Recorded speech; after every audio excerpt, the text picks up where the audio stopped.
Question 1. Identify your interview. Name. Sandra Rummery. For confidentiality, I'll change that. Race. White female. Age. I am 39. Gender. Female. Relationship status. Married. Location. Las Vegas, Nevada. Social class. What would you think? You can just say, who do you think? Middle class. Middle class, okay. Then I'll elaborate on that. Okay. You don't have to. Occupation. I'm a police officer. All right, and identify your culture. Gosh, I don't know. I'll do that. Yeah, I don't know. All right. When you say culture. Question 2. Who do you consider has been the most influential person or group in your life? My mom and dad. Okay, and elaborate a little bit on that. My dad being working in the Air Force for 26 years. I got my worth ethic from him. Okay. Hardworking, showing up to work every day on time. I don't even really think he even called in sick. Okay. In the 26 years he worked, and then after he retired, he worked another 17 years as a security officer at Imperial Palace. So Okay. my mom was a stay-at-home mom, Okay. so I would contribute both of them. All right, excellent. Question 3. What are the major choices, positive or negative, that you have made in your life about occupation, family, marriage, education, migration, group membership? Why do you feel that you made these choices? Because of gender, expectation, rite of passage, sanctions, economic status, peer pressure, conforming? What has been the outcome of those choices? Okay, can we start with what's the first choice? Okay, we'll start with this. What are the major choices, positive and negative, that you have made in your life? Obviously, becoming a police officer was a big choice at 24 years old. Okay. And that was definitely positive. And I would say I did that looking for a steady income, a career job. Okay. Something that I could retire from. So economic status, I would say. All right. Definitely positive influence, a good choice. And what are the other options? Oh, that's good for that one. We'll move on. Ask about the occupation, which you just filled in. I can go off there from there. What about family? Positive choices I've done for family? I would say... Or negative? I would say I did have negatives when I was younger, getting in trouble when I was a juvenile. Okay. Nothing major, nothing substantial, just with my parents. As an adult, getting married, I guess that was a very positive thing in my life. Been married for 12 years now, but with my same husband, we were together since I was 18 years old. Okay. So we've been together for 22 years. Married for 12. Okay, that's Absolutely. Excellent. I guess you just touched on marriage, so we don't have to go there. Education, how do you feel about your education? I wish I would have finished college. Okay. I did not finish. I did some college here at CCSN, and I did not graduate for the fact that when I did meet my boyfriend, now husband, at the time, I actually stopped going to school. Okay. And I started going career-wise. Career-wise. So then I stopped. I started going back to school when I was with Metro, and I never actually finished, which I do regret. Okay. And I still would like to finish that. You would still like to finish that. Excellent. I don't think this would apply to you, but I'll ask anyway. Any migration issues, or has that ever applied to you? Do you know anything about migration? Did your parents? Absolutely. We moved every 3 years. Okay. My dad was military, so we moved every 3 years. I would say it had a positive influence on me. Looking back as a child, going through it, I didn't like all of it because I always had to move because of school. It was never at the beginning of school, never at the end. It was always in the middle of school year. But it positively influenced me by making me more social. Okay. Excellent. Why do you feel you made these choices? In a nutshell. Gosh, because I want to be a good person and have a good life and a good family. Didn't have anything to do with gender expectation, rite of passage? No, not at all. Economic status, would you? I would say I wanted to have some money, yeah. Okay. Be peer pressure? No, not at all. Conforming, did conform to anything? No. So out of those, who would just say wasn't rite of passage, wasn't because of your gender expectations, wasn't because of sanctions, it's basically because economic status. Absolutely. Excellent. Final, what has been the outcome of those choices, you would say? Positive or negative? Very positive. Very positive from Absolutely. the choices? Excellent. Okay, question 4. Based on your opinion, what does being male or female mean to you? I would say being female and male is what God gave you as body parts. Okay. I would say your gender, your private parts. Okay. How does one learn to be a male or female? I would say the influences that you get in your life, whether it be from a male influence or a female influence, and you just kind of develop on your own through those influences. Or do you believe we're just born that way? One is just born a female or a male, or is it by chance? Is it a crapshoot? I personally think it's a crapshoot on everything, on how you look, on how if you're going to grow up to crackhead parents, rich parents. But yes. That's just my view. But what is yours? It's how you're born. I wouldn't say there's really. I'm with you. It's a crapshoot. It's a crapshoot. Yeah. Okay, simple enough. Question 5. Have you ever deviated? Yes. And if so, what was your act of deviance? I took something from a store when I was 12 years old without paying for it. Okay. Why was that action considered deviant, you think? I didn't pay for it, and the base police came and picked me up and took me to the police station and called my parents, and I actually had to do community service on base for the base commander for my actions. Okay. So you believe, why did you do your deviant act, you think? Did you? That was peer pressure. I was with 2 other people. So peer pressure, so that's good enough. So peer pressure. And would you say you would have done that otherwise? Were you raised that way? No. All right, so it was just peer pressure and wanting to be cool. Yes. Question 6. Do you believe religion, friends, or families influence you to deviate or not to deviate? How do you believe this happened? When I was younger, it was my friends. Okay. In my adulthood, no, I don't deviate and I don't give into peer pressure, friends, religion. I do what I believe is right. It's based on age and individual. There's a time and place for everything. Maybe when you're young, okay. Yes. In your adulthood, that's and a life that's experience. A life experience. Absolutely. All right, excellent. Question 7. Have you ever experienced discrimination, racism, or equality because of their gender, race, or ethnicity? A little bit at work, being female. Okay, can you just touch a little base on being female and a little bit of discrimination? Given that I work in a male environment, a male gender environment, the majority of cops are police officers are males. So the few females that are there, they tend to, one, walk on eggshells around you, what they can say in front of you because they're scared that you might scream out sexual harassment, or they tend to kind of leave you out because of being a female. Yeah. Sometimes I've had people talk kind of behind your back, given that you're a female and you might not be tough enough. I actually got extended in field training. Oh, okay. Because they told me they wanted to make sure as a female that I could handle myself on the streets. Okay. So it got extended in my field training for 1 week until I was able to prove to them that I was able to handle a suspect as a male would. So basically, this was not on the outside world, but you faced this discrimination inside the workplace. Absolutely. Excellent. Second part to question 7.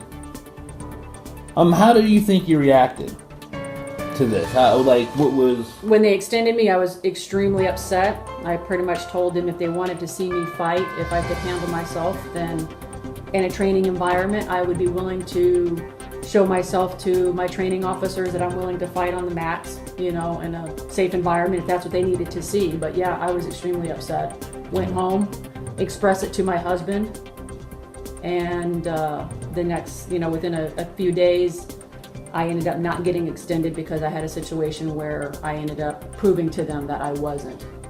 bad, and I was able to handle myself as a female. Okay. Now I'm going to twist this and put my own little angle, because it's like, okay, you've only experienced this in the workplace. Okay. Due to you being a Caucasian female, have you ever experienced any outside discrimination in the outside regular world, like going to the grocery store? And if you haven't experienced, why do you think you haven't experienced any type of discrimination outside of the workplace?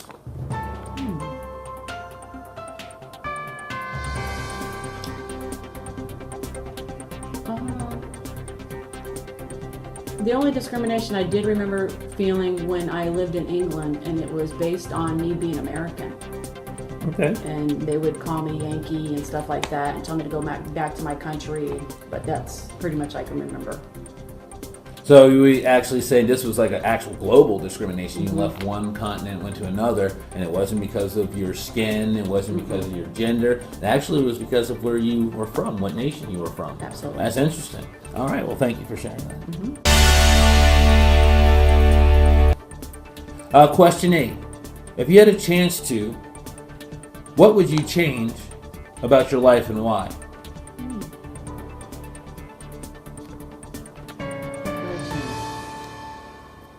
Now you can keep the secrets to yourself. But Yeah, no, I mean, you can give me the candy-coated version. Yeah, I don't think I've really changed too much, honestly. I would maybe change where I live. I would love to change where I live when I retire. Don't necessarily want to stay in Las Vegas, but I'm actually quite content with my life. So I don't think I would change anything. So basically just Vegas. Yeah. And that's probably just because of the heat. Yeah. It's not a family-oriented town. You have a son. And that would, besides that, besides those factors, is there anything else wrong with Vegas? You just don't feel it may not be No, a and family. it's not family oriented. People don't know each other. There's no sense of community. Right. Given that my husband's from Nebraska, we go back there every year for 4th of July. It's a lot different. Okay. People are more family oriented. People open the door for you. It's a different environment. So somewhere where I'd want to raise my son. Okay. Yeah. All right. It's about raising your son. Question 9. Compare and contrast your interview. What did I learn? Okay, we'll start about the social life. What I learned about interviewing Miss Rummery was that the social life in her aspect was making the right choices. Like we'll start back from her childhood. Her culture, just to elaborate on that, her culture was learned from her father from being in the military, of having a great work ethic. And then she had the other side by having the mother that was a stay-at-home mom. So she got the nurturing from her mother, which was needed, which I think is needed in any household. And then the father, like she said, she got the hard work ethic, not getting sick, and if you are, choose wisely about going to work. You know what I mean? So she learned at a very young age what it meant to be a nurturer and a provider all in one. And the social change is by her being an American and her dad being in the military and traveling and being in all these different foreign lands and countries, is that she saw that the difference of how people from different continents act and their beliefs and their values.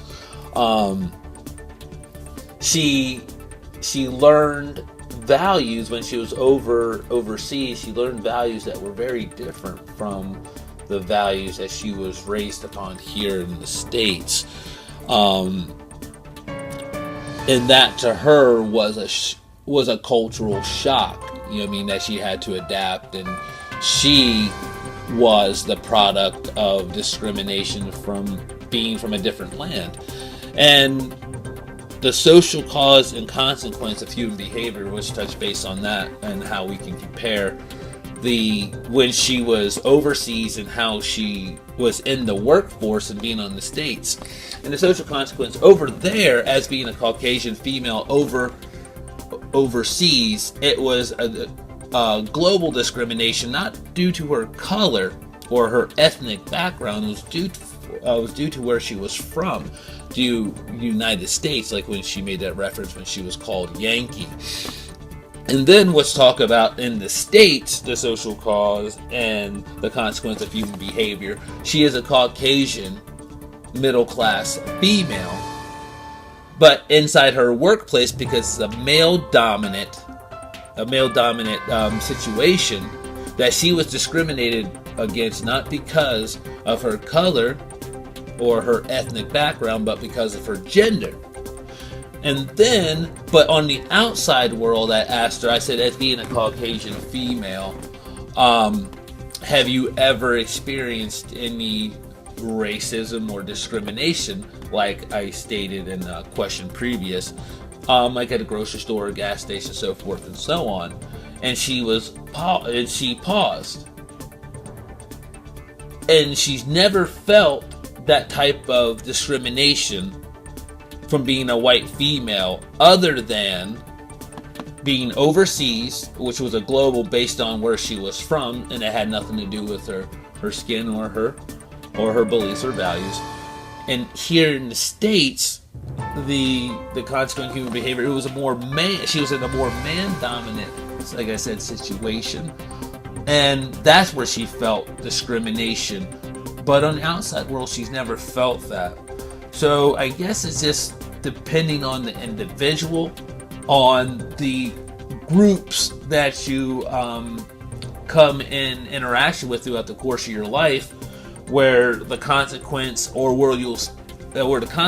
and where you'll see actual human behavior and its raw form when you initially just first meet someone. And I guess in today's society, a lot of things are based on your ethnic origin, group, or association of people that you hang out with. So this, from her experience, and this, tying it into my life experience, I didn't really see too much difference because of our values. Our values were the same, so I can't say I really saw discrimination myself. Yes, did I run into some bumps through the roads, but I can't really say I've experienced hardship. And I think that is, I think the reason that is because, just like her, it was my upbringing and my values. I didn't base my success on the color of my skin or my ethnic group. And just like Sandra, she didn't base her success on the color of her skin, and she didn't even focus on her gender of being a female. It's just like, okay, making the right decisions. These are things I want out of life. Okay, I took the business route instead of the school route, and vice versa here, So I think it's based on values, your upbringing, and how you interact and how you carry yourself in with society to see, to get any benefit out of any experience, or to see cause and effect, if that makes any sense. Question 10. What did I find most interesting about my interview was, it was nice to see that she was content with the decisions that she's made. She didn't have any regrets. She made her decision. She's happy with her decision, and she's happy with the outcome with her decision. So it made me realize, speaking to her, about that one question about what is being rich. And I think what being rich is a state of mind, or what that individual's values are. Like you said, Sandra, she didn't finish school, and she wished she did finish college. She has some college, but she went the career route, and the career route has given her the social status of somebody that finished college. So she is happy with the choice that she's made, and she's happy where she's at in life. And that's what I find most interesting, because you find a lot of people that aren't content, and is happy to see someone that is happy and content with the decisions they made out through the course of their life, and they know where they're going, and they know who they are.